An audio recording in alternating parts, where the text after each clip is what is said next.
Live from Utah's #1 news channel, this is KUTV 2 News This Morning. I like our chances in Utah. And it's a house inside a warehouse. Why is it? We're going to teach you how to weatherize it coming up next. All right, Casey, what's happening?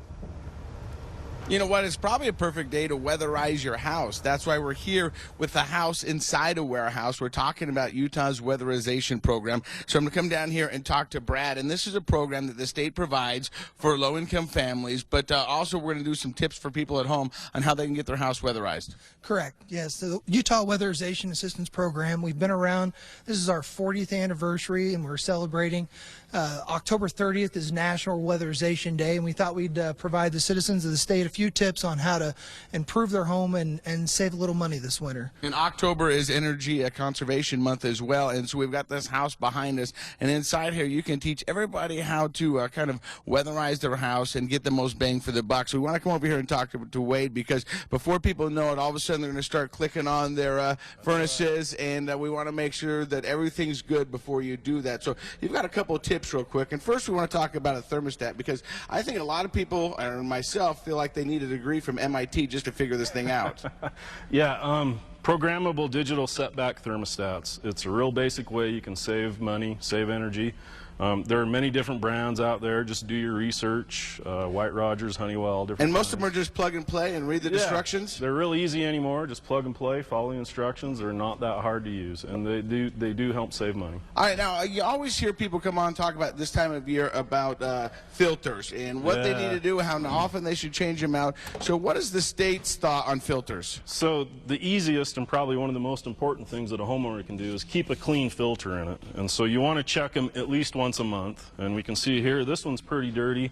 We got one here that's clean. A quick way to check them is just hold them up to the light, see how much light you can see through them.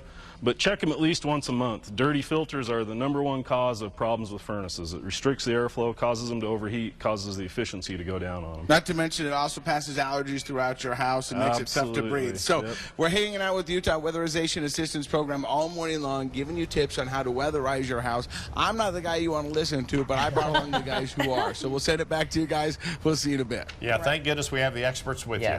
Surround yourself with smart people. Yeah, exactly. All right, it is still October. And we're hanging out with the Utah Weatherization Program. Coming up, the next thing you can do that's going to get you the most return on your money. I had on CBS this morning. That's true. That, you know what? You're right. Yeah. All right, Casey, we're talking about winterizing today, among other things. That's right. We're hanging out with the Utah Winterization Assistance Program, and I've got Matt here, and we're up in the attic of this home they have in Clearfield out at the Freeport Center. And you're talking about insulation being in the home is one of the lowest hanging fruit. What do you mean by that? It's basically one of the things you can do that will save you the most energy, and it's really inexpensive. All right, so now what we're seeing right now is we've got this insulation in the attic, and how thick should it be? Basically, up in your attic, you want to have at least 10 inches and then up to 16 inches. If you go beyond that, you're kind of wasting your money. All right, but there is some assistance out there, and there are some rebates. You just got to make sure you're doing it from the proper people. Yeah, if you're a Rocky Mountain Power and Questar customer, they have some rebates, and they actually have some. They'll have a list of their own contractors you have to use. Okay, so now we're up in the attic. Someone can just bring up their tape measure and do what? Yeah, so I'd recommend if you're home, take some time, find your attic access. That might be in your garage or hallway or closet, and just get up and put your tape measure in until you feel the ceiling below and see how many inches of insulation you have. If you're below 10, you really should consider adding some.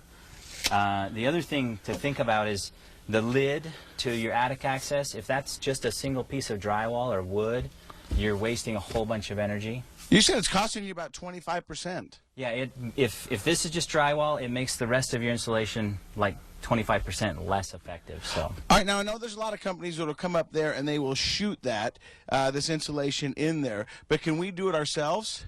Yeah, you can definitely do it yourself. I know there's the home improvement stores have some equipment you can rent if you're going to blow in the fluffy stuff.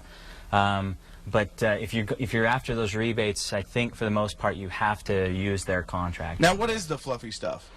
So this gray stuff it's called cellulose, which is actually just ground up newspaper, and then it has some chemicals added to it to make it flame resistant or flame retardant. And the white stuff over here is fiberglass. think a lot of people think itchy when they think fiberglass, but Right. the white stuff up in your attic it's cut different, so it's not as itchy, but it's pretty much the same stuff as the pink stuff in your walls. All right, so if you want to do something that's going to help you save the most money when winterizing your home, climb up in your attic and make sure you've got the proper insulation, and don't forget the overhanging door right there. So with that, we're going to send it back to you guys. More fun from the Freeport Center. We'll see you guys in a little bit. That's some good advice. Yeah, that little doorway thing. Right, yeah. I haven't The thought crawl about space. that. I wanna That check should be ours. insulated too. Right. Yeah. All right, let's check in with Mary now. She's getting